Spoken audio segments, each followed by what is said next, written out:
tartankii loogu jiray gaaridda cirifka koonfureed ee dayaxa ayaa waxaa maalinkii shalay ku guuleysatay dalka India. intaan u gudagelin sheekadan waxaanu ka codsanaynaa haddii ay tahay markii ugu horeysay aad soo booqato in aad nagu soo biirto muuqaalkana aad like gareyso maasanid. dayax gacmeed ay dirtay dowladda India ayaa ku guuleystay in uu taabto sagxadda dayaxa, taasi oo India ka dhigaysa in uu ku guuleystay tartankii loogu jiray gaaridda cirifka koonfureed ee dayaxa. dhammaan howlgaladii hore oo ay dowladaha adduunka isku dayeen in ay tagaan cirifka koonfureed ee dayaxa ayaa guuldareystay, waxayna tageen meel u dhow dhulbaraha. balse in dowladda India ay soo taabato cirifka koonfureed ee dayaxa waxa ay muhiim u tahay ugaarsiga lagu jiro biyaha. saynisyahanadu hadda waxay rajeynayaan in ay diraan dayax gacmeedyo kale si ay sawiro ugu soo qaadaan halkaasi dibna ay ugu soo celiyaan dhulka. haweeneyda madaxweynaha ka ah dalka Indiana waxa ay guushii shalay ku tilmaamtay mid muhiim ah. ra'iisul wasaaraha dalka India oo isna ku sugan magaalada Johannesburg ee dalka Koonfur Afrika ayaa si toos ah waxa uu guushii shalay ugu daawanayay shaashadaha, waxaana ay soo qabteen kaamiradaha isaga oo dhoola cadeynaya kuna faraxsan guusha ay gaartay dowladda India. waxa uuna sheegay in guusha Hindiya ay gaartay ay keeni karto mustaqbal wanaagsan. haddaba daawade waxaad isweydiinaysaa qiimaha uu ku kacay ama lacag intee la-eg ayaa ku kacday in dowladda India ay gaarto cirifka koonfureed ee dayaxa, halkaasoo ahayd tartankii ama loolankii ugu xooganaa ee ka dhex jiray dowladaha ugu quwadda weyn adduunka. qiimaha howlgalka India uga baxay howlgalkan waxaa lagu sheegay 75 milyan oo dollar.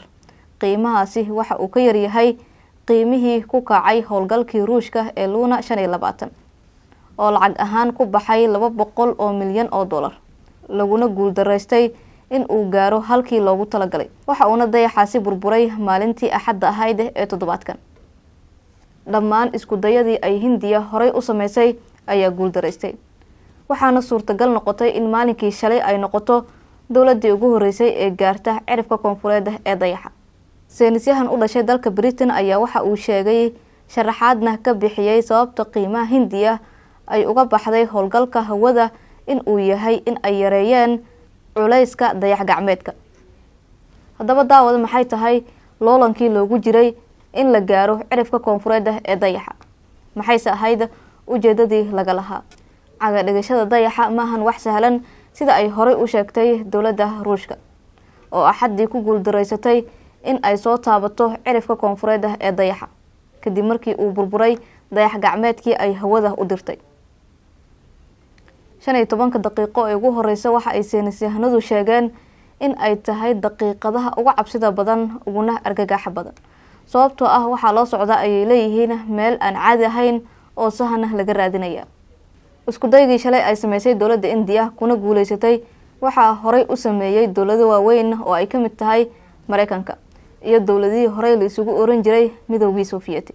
sidoo kale waxaa ka mid ah dowladihii isku dayay in ay tagaan cirifka koonfureed ee dayaxa dowladda Ruushka oo Axaddii iyadoo ka burburtay dayax gacmeedkii ay dirsatay.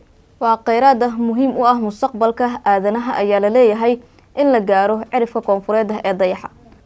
Mareykankana waxa uu rajeynayaa in uu tago halkii loolanka loogu jiray ee cirifka koonfureed ee dayaxa oo ugu dambeyn Hindiya ay ku guuleysatay.